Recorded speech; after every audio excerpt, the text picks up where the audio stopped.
Ontem eu publiquei um vídeo aqui falando sobre o debate entre o Rubão e o Paulo Cogos. E faltou falar uma coisa específica ali que depois eu fiquei pensando, né, matutando aqui sozinho. Eu falei, gente, para você perceber a incongruência dessas pessoas, né? Como aquilo que elas defendem são autocontraditórias às vezes, ou elas nem sequer têm noção disso, né? Porque, por exemplo, você tem muitos desses ANCAPs, né, esses anarcocapitalistas, que defendem a obra do Mises e dizem que a obra do Mises é irrefutável. O Mises é esse autor, né, esse economista da escola austríaca, e que ele elaborou aquilo que chama de praxeologia, que seria axiomas sobre como nós, seres humanos, agimos no mundo. E aí, a visão do Mises sobre o Estado, sobre aquilo que ele entende como Estado e o papel do Estado na sociedade, decorre diretamente da visão dele sobre a ação humana. Ou seja, não dá para dizer que uma coisa esteja separada da outra. Se você aceita a praxeologia, você deveria aceitar, pelo menos, né, por raciocínio lógico, a visão dele de Estado, do Mises, né, porque uma coisa está vinculada à outra. Mas os ANCAPs, aparentemente, nem sequer abordam essa questão dessa contradição. Porque eu quero ver com vocês aqui uma fala do começo do Paulo Cogos nesse debate, quando ele fala sobre o Mises. Vamos ouvir juntos aqui. A verdade, ela subsiste. E o que ele chama de pseudociência, quando ele ataca a ciência na qual eu sou formado, que é a economia é mais exata do que a física que ele falou.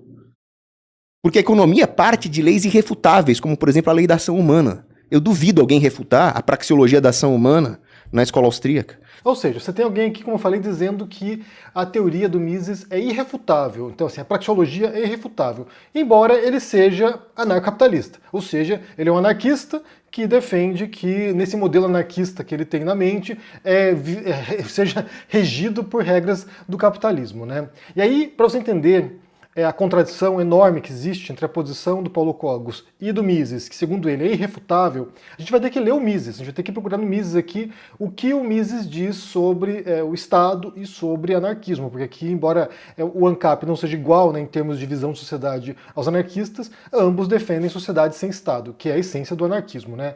Então eu quero começar lendo aqui para vocês um livro que é chamado Liberalismo, é uma das obras centrais do Mises, e aí é que na página 64, o Mises diz o seguinte aqui.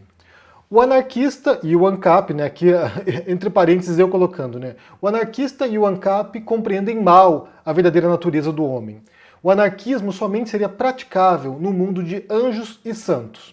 O liberalismo não é anarquismo, nem tem absolutamente nada a ver com anarquismo. O liberal compreende perfeitamente que sem recurso da coerção, a existência da sociedade correria perigo e que, por trás das regras de conduta, cuja observância é necessária para assegurar a cooperação humana pacífica, deve pairar a ameaça da força, se todo o edifício da sociedade não deve ficar à mercê de qualquer de seus membros.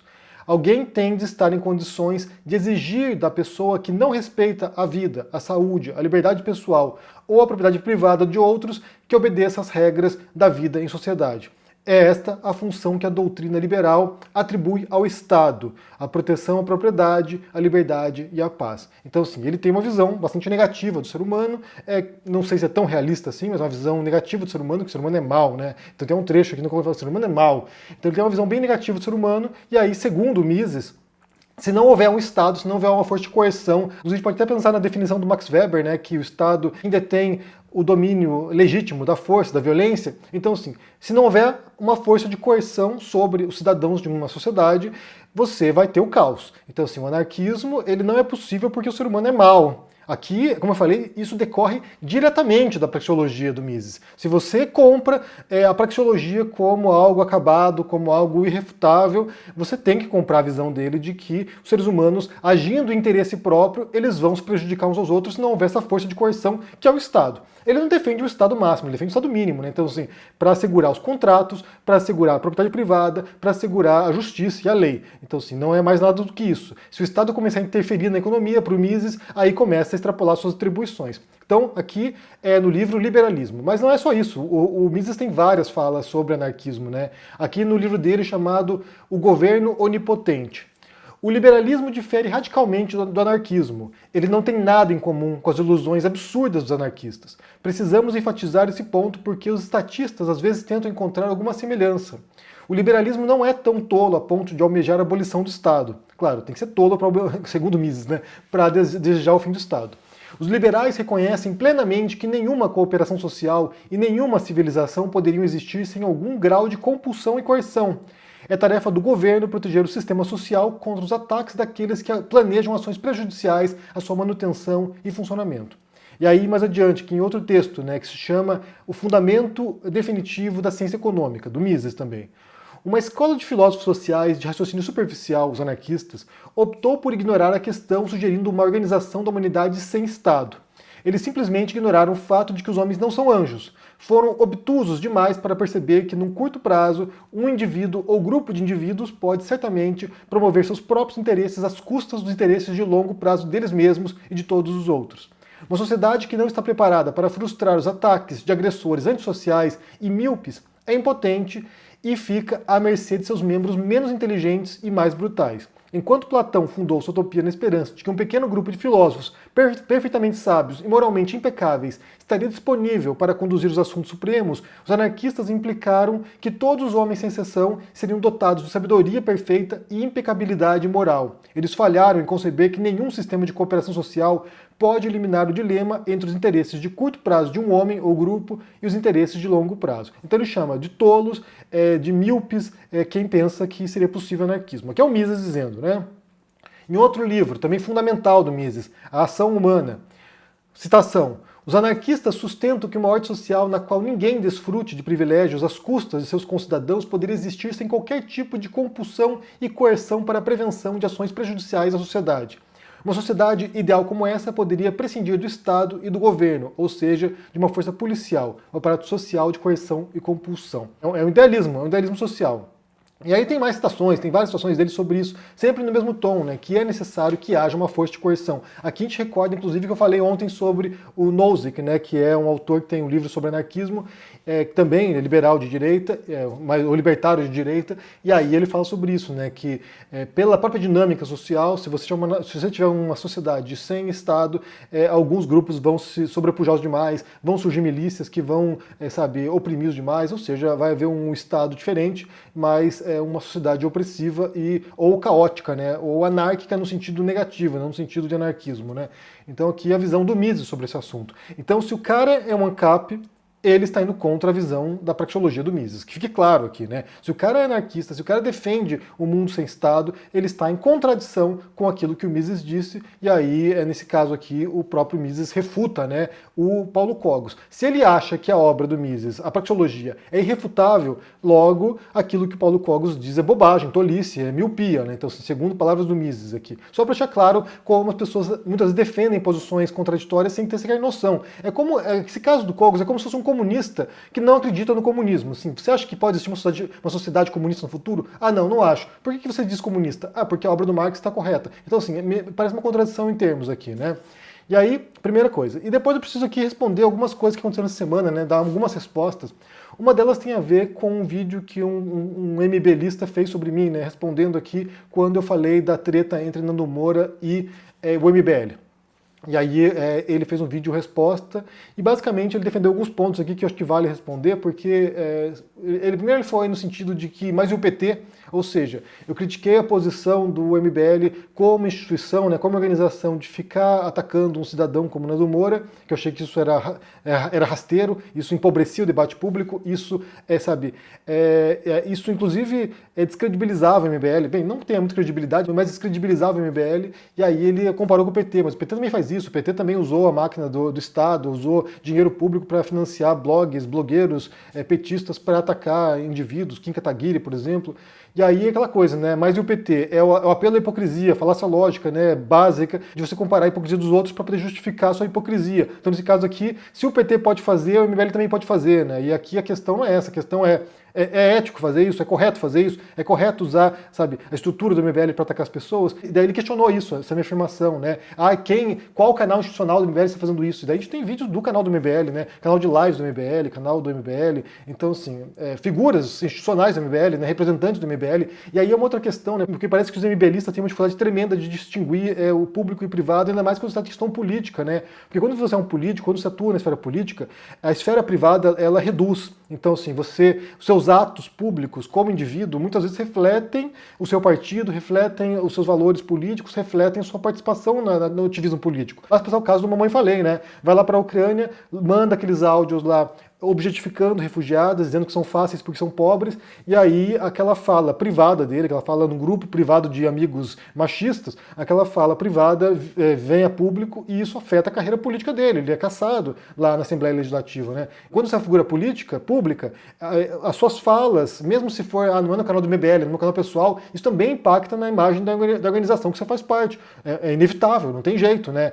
Não dá para separar as coisas desse jeito. E se você adentra a disputa política, você compreende essa restrição de limites também. Você compreende que se você for um político, se você trair sua esposa e for flagrado traindo a esposa num motel, que isso vai virar coisa pública, isso vai impactar na sua carreira política, possivelmente. Então, assim, são coisas que me parece, como falei, uma tremenda dificuldade do MBL de compreender como esses limites se borram na carreira política. O outro ponto que ele criticou foi sobre um suposto moralismo meu de achar que eles não deveriam se defender publicamente nessa treta permanente no YouTube, mas deveriam processar o Nando Moura. E daí falaram assim, se fosse você, o que você faria? E aí o que eu faço é justamente isso, né? Então assim, o que eu faço é aquilo que eu tô falando. Eu tive raros casos que eu tive que processar alguém, mas geralmente quando eu processei alguém foi isso. Me difamou, ou sei lá, me difamou publicamente, me caluniou, eu fui lá e processei. Então assim, fiz um vídeo aqui falando, olha, vou processar fulano e acabou. O resto se resolve na justiça, não vou ficar aqui batendo boca com a pessoa perpetuamente para poder, sabe, provar que eu estou certo. A questão vai para o judiciário e aí nem sempre é justo, nem sempre aquilo ali se desenrola do modo como você imagina, mas me parece o único modo de solucionar essas contendas. Não é que batendo boca perpetuamente que você faz isso, né? Mas, como eu falei, isso revela o modus operandi do MBL, o modo como eles sempre operaram e sempre tensionaram as relações e sempre usaram as redes sociais para esse tipo de embate permanente. Então é como eles operam e aí é o que eu estou falando, basicamente, né? Essa desconfiança em relação ao grupo já parte do modo como eles sempre praticaram esse tipo de tática política de ficar confrontando pessoas aí à torta e à direito. Então é isso. Acho que é isso que eu tinha que falar sobre essa resposta. Ele fez um vídeo longo lá, mas basicamente foi em torno desses dois eixos. E por fim, a última coisa que eu tenho que mencionar aqui foi que me mandaram para eu ver lá umas postagens de um cara que tem um canal comunista e ele tinha publicado na aba comunidade dele falando que queria conversar comigo, que ele passou anos me criticando, mas que agora estava disposto a dialogar, e aí os seguidores dele ficaram putos, ficaram nervosos com ele, começaram a criticá-lo, e daí ele foi dobrando a aposta, né? Ele ficou revoltado com a revolta dos seguidores e foi aumentando o tom lá e dizendo que não entendia por que eles estavam tão putos assim. Ele foi lá tentando se justificar, né? E aí eu vou explicar um pouco o contexto disso, porque para entender também a posição em relação a esse tipo de coisa, né?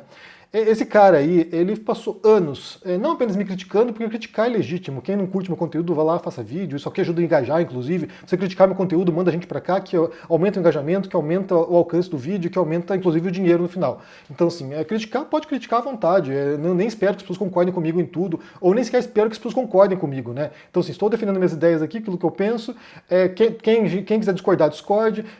Olha só, tem gente que discorda de fatos objetivos do mundo, né? Discorda sobre a forma da Terra, discorda sobre a eficácia das vacinas, discorda sobre se o homem foi para a Lua. Então, assim, tem gente que discorda de coisas básicas. Por que eu vou achar que as pessoas não têm direito de discordar de afirmações, muitas delas subjetivas minhas, considerações minhas sobre o debate, por exemplo, quem eu achei que foi melhor no debate? Por que eu vou achar que eu tenho a palavra final sobre isso e que ninguém pode discordar? É claro que pode discordar e pode criticar aquilo que eu falo, torto e direito, então, assim, não me importo. Mas, nesse caso, esse cara aqui não foram apenas críticas, foram insultos, né? Então, o cara passou anos me insultando, e aí é claro que eu não tenho o menor interesse em dialogar com alguém assim, e mesmo se eu tivesse interesse, né, eu tenho que pensar assim, olha, gente, todo dia, é sem brincadeira, todo dia alguém me escreve pedindo entrevista, participar de um podcast, para que eu participe de uma live no canal dessas pessoas, todo dia tem alguém me convidando para isso.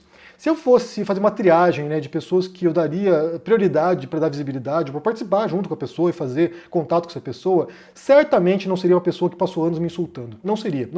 Eu ia privilegiar pessoas que eu respeito primeiro, pessoas que, sabe, que eu acompanho o trabalho, que eu quero que cresçam, e faço isso às vezes divulgo o canal lá. Então, assim, eu vou dar prioridade para quem eu respeito e quem merece minha atenção. Não vou dar prioridade para quem passou anos desprezando o meu trabalho, me desprezando e me insultando. Então, assim, não vou fazer isso, não faz o menor sentido. É irracional isso, é irracional. Não faz sentido. Até porque a audiência dele não é minha audiência. Eu já participei de podcasts, de entrevistas em canais no qual a audiência era hostil a mim e foi desagradável, não foi legal. Eu não acho que faz sentido se expor desse modo. Quem quiser me criticar, pode criticar no canal dele, pode falar à vontade lá. Se quiser vir educadamente no comentário aqui também comentar, vai ter direito. Se me xingar no comentário, vai ser bloqueado. Então, assim, é isso. Não vejo razão de me expor a uma situação que sinceramente, não faz o menor sentido. Não vou virar amigo do cara, não vou agradar a audiência do cara, não tenho muito o que trocar de ideias com essa pessoa. E aí, ainda mais na questão crítica, né, se voltarmos um pouco da crítica, daí você entra em outro aspecto que tem a ver com afeto, né? Tem a ver com a disposição da pessoa de ouvir o que você está dizendo e respeitar aquilo que você está dizendo, mesmo que discorde. Porque eu não assisto muitos conteúdos sobre mim, assim, não tenho interesse, tenho outras coisas para fazer, tenho um monte de livro para ler aqui do lado, tenho um monte de coisa para fazer, então não tenho tempo para passar 2 horas vendo alguém criticando algum vídeo meu. Raramente faço isso. Mas às vezes alguém manda um vídeo aqui para mim, daí eu vou lá e, sei lá, aquela curiosidade mórbida, eu vou e assisto, né? Teve um caso desse cara que foi em algum vídeo que eu tinha falado sobre Sócrates no vídeo. Eu tinha comentado rapidamente sobre o Sócrates, nem era sobre o Sócrates o vídeo. Eu comentei rapidamente sobre o Sócrates e falei que ele tinha sido morto porque ele questionava, porque ele provocava a sociedade ateniense, porque ele era um estorvo naquela sociedade, e daí os atenienses se voltaram contra ele e o mataram. E aí eu falei sobre isso e ele foi criticar dizendo que era uma visão rasa, né? Sempre é esse o adjetivo, né? Era rasa a visão, que era uma visão que se ensina na 5ª série, uma visão escolar do que era o Sócrates. E aí ele vem dizer que tinha havido um contexto político, que a morte dele tinha a ver com quem ele se relacionava e como ali era um modo de confrontar essas figuras. E aí, curiosamente, naquele momento, né, eu tive de ler um livro que era Socrates on Trial. Os autores são o Brickhouse e o Smith. Esses autores são algumas das maiores autoridades em Sócrates atualmente, né? Então, assim, eles escreveram vários livros sobre o assunto, participam amplamente no debate sobre Sócrates. Suponho, inclusive, que esse cara conheça esses autores aqui, porque são referências no assunto, né, quando se trata do estudo sobre o Sócrates. E aí eu tinha acabado de ler esse livro do Sócrates e eles defendem abertamente nesse livro aqui, que o Sócrates foi julgado e morto por causa das acusações feitas de fato contra ele, não por causa do contexto. O contexto é uma coisa, o contexto pode ajudar, né, a criar um mal-estar, pode ajudar a que a população ateniense ficasse, indignada contra o Sócrates, mas a acusação contra ele, a principal acusação era de impiedade. Aqui no livro dele, estou com o livro aberto aqui, Socrates on Trial. Aqui o capítulo se chama As acusações formais contra o Sócrates. E daí ele diz o seguinte aqui. Quais eram as acusações? Primeiro, Sócrates não reconhecia os deuses que o Estado reconhecia. 2, Sócrates introduziu novas divindades. E 3, Sócrates corrompeu a juventude, né? E aí, segundo esses autores, segundo o Brickhouse e o Smith, ele foi morto por causa da acusação de impiedade, ou seja, de não respeitar os deuses da cidade e introduzir novas divindades. Ele diz que outras leitura política sobre esse caso é anacronismo. É você tentar olhar o passado, né, com esse filtro de hoje, com disputas ideológicas e políticas de hoje, e tentar compreender o passado com base nisso. Ele falou, a acusação era muito grave de impiedade. Se ela era verdadeira ou falsa, se ela, correspondia à realidade ou não, essa é uma outra questão, até porque a história de Sócrates, né, o personagem Sócrates, ele está envolto numa bruma histórica, né? Ele não produziu nada, ele não escreveu nada. Então, assim, a gente tem, através de outros autores, Platão principalmente, mas Xenofonte e outros autores, que vão falar sobre o Sócrates. Então, assim, a gente não sabe o que ele realmente dizia. Assim como Jesus, é um caso muito parecido com Jesus. A acusação contra Jesus é o que está no Evangelho. O que realmente aconteceu ali nos bastidores, né, do Império Romano ali, da Judéia daquele momento, são outros 500, mas a gente tem, um véu histórico que nos impede de saber o que realmente aconteceu. A gente pode especular sobre isso, pode criar conjecturas, pode tentar, atribuir outras causas a isso, mas o que tem no texto, o que se sabe, o que foi dito, é isso. São 3 acusações básicas, que é de não reconhecer os deuses do Estado, introduzir novas divindades e corromper a juventude. São as 3 acusações contra Sócrates, e segundo os autores, segundo o Brickhouse e o Smith, é porque ele morreu. É porque ele foi morto, né? E aí tem um outro livro também organizado pelo Brickhouse e Smith, que se chama The Trial and Execution of Socrates, Sources and Controversies, e são vários artigos de vários autores distintos, e aí também defende a mesma tese, que ele foi morto por causa da questão religiosa, da questão teológica, digamos assim, né? Ao negar os deuses do Estado e ao introduzir lá o daimon, ele abalou as estruturas da sociedade ateniense e aí juntou com outros ressentimentos, né? Então, assim, ele foi alvo de várias coisas, várias pendengas que já existiam em relação ao Sócrates por causa do modo como ele atuava, mas ele se tornou o modelo central do que é o filósofo, e ainda hoje é o modelo central do que é o filósofo, justamente porque ele foi capaz de criticar a sociedade ateniense, suas bases, incluindo as divindades, ele foi capaz de criticar os atenienses, os cidadãos atenienses que se enxergavam como experts nos assuntos, e foi morto por isso. E ele não se dobrou, ele não se curvou diante da exigência ateniense de voltar atrás e pedir perdão ou de fugir. Então, assim, ele foi lá e tancou o negócio, ele foi adiante. Não, eu vou aqui, vou servir de exemplo. Tô velho já, então assim, vou morrer e tudo bem. Então, assim, nesse caso aqui, não apenas os insultos, né, mas é uma crítica que nem sequer procede, ou pelo menos faz parte de um debate que está corrente. Eu gostaria de ver ele chamando, por exemplo, o Brickhouse e o Smith de rasos e que defendem uma visão de quinta série. É claro que não vai fazer isso porque são autores reconhecidos, muito mais reconhecidos possivelmente do que autores que ele usou como referência nos trabalhos acadêmicos dele. Então é isso, a gente está num espaço aqui, esse espaço das redes sociais, que é um espaço bastante hostil.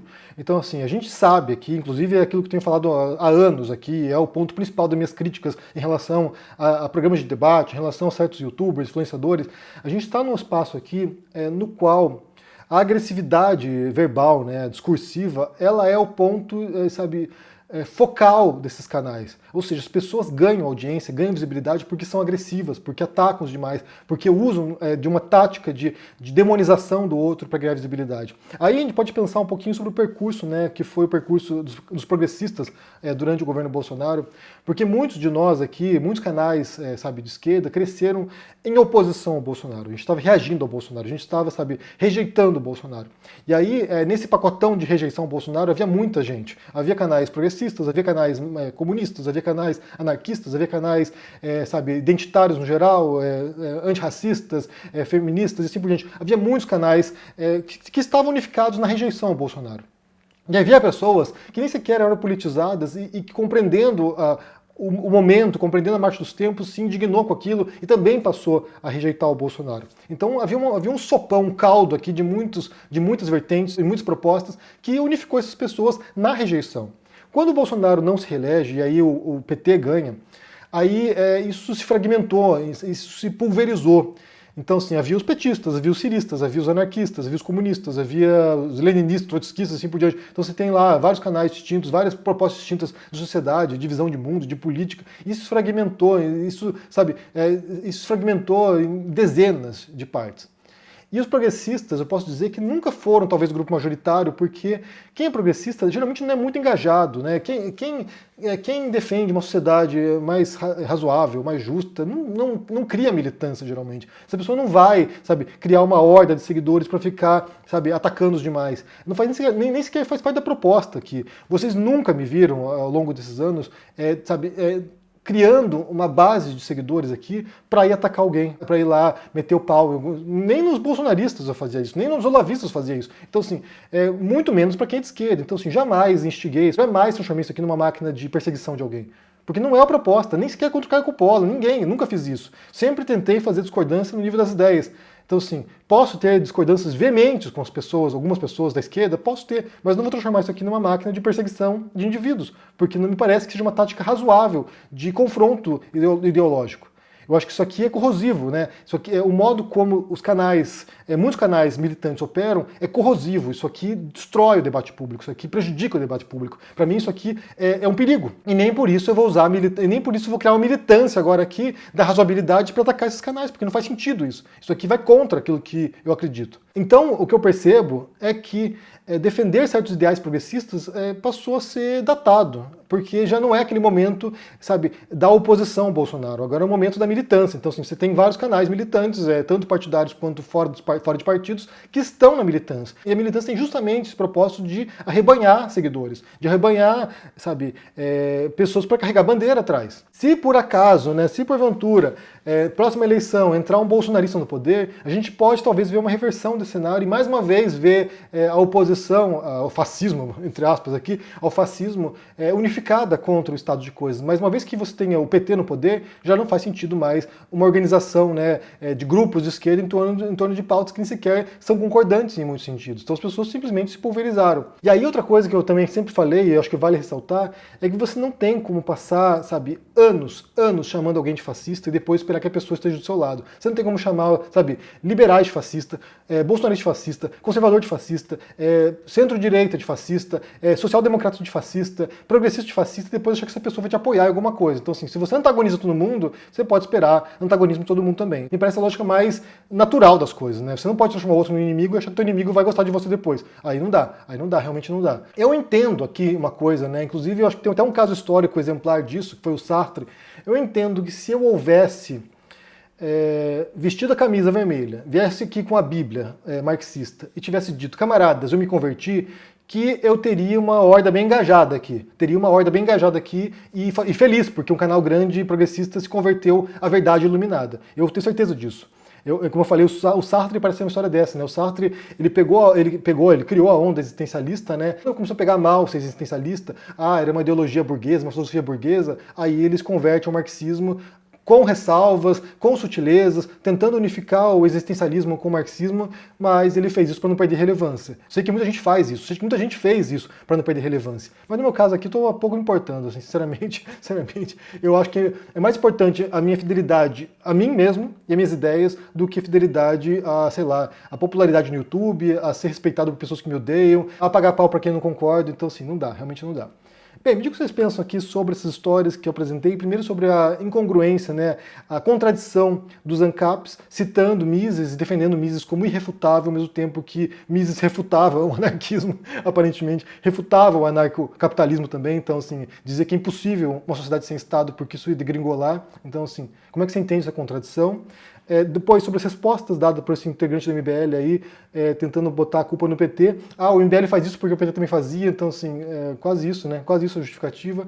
E, por fim, ser convidado para participar de uma live com uma pessoa que passou anos me xingando. Não vou fazer isso, não faz o menor sentido. Chega a ser ridículo que a pessoa considere a possibilidade de me receber lá depois de me insultar e tentar, sabe, destruir minha reputação durante tanto tempo, assim. Não faz nem sentido. Inclusive em questões que nem sequer faziam sentido, como essa questão do Sócrates aqui, né? Você tem autores conceituados, respeitados, que defendem, segundo ele, uma visão de quinta série. Então, assim, ele sabe qual é a verdade sobre Sócrates, devia estar lá na Grécia, devia estar lá em Atenas, século V a.C., lá caminhando lá pela Ágora, devia ter visto, né? Então, assim, sabe mais do que muita gente, pelo jeito.